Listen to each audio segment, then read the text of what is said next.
పేద బడుగు బలహీన వర్గాల విద్యార్థులకు ఉన్నత విద్య అందించేందుకు తీసుకొచ్చిన ఫీజు రియంబర్స్మెంట్ పథకాన్ని రేవంత్ రెడ్డి ప్రభుత్వం ప్రణాళికాబద్ధంగా ఎత్తివేయాలని చూస్తోందని సిద్దిపేట జిల్లా హాస్టల్ కన్వీనర్ చెన్నూరి రాజేష్ ఆరోపించారు. ఫీజు రియంబర్స్మెంట్స్ బకాయిల విషయమై ప్రైవేట్ విద్యాసంస్థలు హైకోర్టును ఆశ్రయించగా ప్రభుత్వం పదే పదే అడిగినా కౌంటర్ దాఖలు చేయకపోవడంతో విద్యార్థుల నుండి ఫీజులు వసూలు చేసుకోవచ్చని కోర్టు మధ్యంతర ఉత్తర్వులు జారీ చేసిందన్నారు.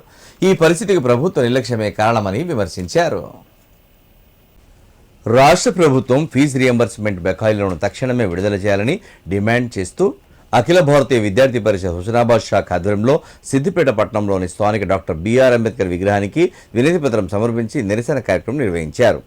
ఈ సందర్భంగా సిద్దిపేట జిల్లా హాస్టల్ కన్వీనర్ చెన్నూరు రాజేష్ మాట్లాడుతూ ప్రతి సంవత్సరం సుమారు 14 లక్షల మంది విద్యార్థులు ఫీజు రియంబర్స్మెంట్ పథకం ద్వారా లాభపడుతున్నారని, ఇంజనీరింగ్, ఫార్మా, లా, మెడిసిన్ వంటి కోర్సులు చదివి దేశ విదేశాల్లో స్థిరపడేందుకు ఈ పథకం కీలకమైందని పేర్కొన్నారు. ప్రస్తుతం ప్రభుత్వ వైఖరి వల్ల విద్యార్థుల్లో అనిశ్చితి నెలకొందని అన్నారు. దాదాపు 10,000 కోట్ల బకాయిలు విడుదల చేయకపోవడమే కాకుండా పథకాన్ని పూర్తిగా రద్దు చేయాలనే ప్రయత్నం జరుగుతోందని ఆరోపించారు. వెంటనే బకాయిలు విడుదల చేసి విద్యార్థులను ఆదుకోవాలని, లేదంటే పెద్ద ఎత్తున ఆందోళనలు చేపడతామని హెచ్చరించారు. ఈ కార్యక్రమంలో సంయుక్త కార్యదర్శి అంజీ, కార్యకర్తలు అభిరామ్, రాకేష్, సాయి చరణ్ పాల్గొన్నారు. ఎంతో పోరాటాలతోటి, ఉద్యమాలతోటి కొట్లాడి తెచ్చుకున్న తెలంగాణ, నీళ్లు, నిధులు, నియామకాలని కొట్లాడి తెచ్చుకున్న తెలంగాణలో ఈరోజు విద్యార్థుల పరిస్థితి ఎట్లా ఉందా అంటే వాళ్ళు ఇంట్లో కూర్చొని ఏడ్చేటువంటి పరిస్థితి కనిపిస్తూ ఉంది. ఎందుకంటే ఈరోజు ఒక కళాశాలకు వెళ్ళి చదువుకొని ఉద్యోగం చేసి రానున్న రోజుల్లో మంచి స్థాయికి ఎదగాలని ఈరోజు ఒక విద్యార్థి అనుకుంటే ఆ యొక్క విద్యార్థి లోకానికి స్కాలర్షిప్ మరియు ఫీజు రియంబర్స్మెంట్ ఇవ్వకుండా విద్యార్థిని ఎంతో బాధ పెడుతున్నటువంటి పరిస్థితి ఈరోజు తెలంగాణ రాష్ట్ర ప్రభుత్వంలో జరుగుతూ ఉంది. ఈరోజు 12,000 కోట్ల ఫీజు రియంబర్స్మెంట్ మరియు స్కాలర్షిప్ విడుదల చేయాలి.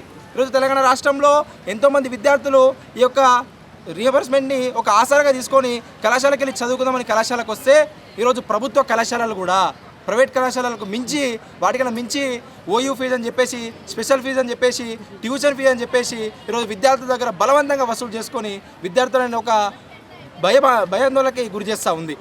ఈరోజు తెలంగాణ రాష్ట్ర ప్రభుత్వాన్ని ఒకటే అడుగుతూ ఉన్నాము, ఈరోజు విద్యార్థులకి స్కాలర్షిప్ ఇవ్వడానికి దగ్గర పైసలు లేవా, రియంబర్స్ చేయడానికి దగ్గర పైసలు లేవా, లేకపోతే ఈ మెస్సీలు కావచ్చు, ఈ అందల పోటీలు కావచ్చు, లేదా ఖర్చు పెట్టడానికి పైసలు ఉన్నాయి. కానీ ఈరోజు ఈ యొక్క తెలంగాణ కోసం 1,200 మంది విద్యార్థులు వచ్చిపోయి ఈరోజు ఉద్యోగాల కోసం కావచ్చు, నియామకాల కోసం కావచ్చు కొట్లాడి తెచ్చుకుంటే ఈరోజు నువ్వు విద్యార్థులకు ఏమి ఇస్తూ ఉన్నావు? ఈరోజు విద్యార్థులకు నువ్వు ఏం అర్థం చెప్తా ఉన్నావు అని నేను ఒకటే అడుగుతా ఉన్నా. ఈరోజు అఖిల భారతీయ విద్యార్థి పరిషత్ ఏబీవీపీ సిద్దిపేట శాఖ ఆధ్వర్యంలో స్థానిక డిగ్రీ కళాశాలలో ఫీజు రియంబర్స్మెంట్ పథకాన్ని ఎత్తివేస్తున్నటువంటి కాంగ్రెస్ కుట్రను తెలియజేయడానికి పాంప్లెంట్ ఆవిష్కరించడం జరిగింది. ఈరోజు ఏబీవీపీ రాష్ట్ర శాఖ ఒక పిలుపునిచ్చింది.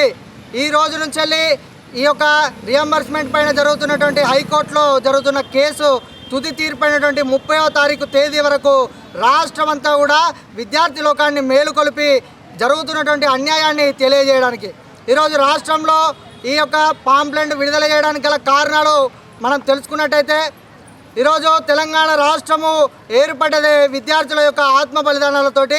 విద్యార్థులు హాస్టల్ మెస్సులకు తాళాలేసి రోడ్డు మీదకి వచ్చిన కారణంగానే ఈరోజు ప్రత్యేక తెలంగాణ రాష్ట్రాన్ని మనం సాధించుకున్నాం. కానీ ఈరోజు రాష్ట్రంలో ఎలాంటి పరిపాలన కొనసాగుతూ ఉన్నది. గత ప్రభుత్వం కూడా పూర్తిగా నిర్వీర్యం చేసింది ఈ యొక్క విద్యా వ్యవస్థను.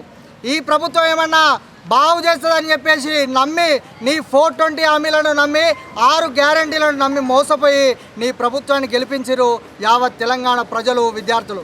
కానీ ఈరోజు ఏం జరుగుతూ ఉన్నది? ఈ యొక్క పేద, మధ్యతరగతి, బడుగు బలైన వర్గాల విద్యార్థులకు సంజీవనిలాగా నిలిచినటువంటి ఫీజు రియంబర్స్మెంట్ పథకాన్ని తొలగించడానికి నువ్వు కుట్ర చేస్తూ ఉన్నావు. ఏ విధంగా కుట్ర చేస్తూ ఉన్నావో విద్యార్థులకు గమనిస్తలేదు అనుకుంటారో కావచ్చు, ఏబీవీపీ గమనిస్తూ ఉన్నది.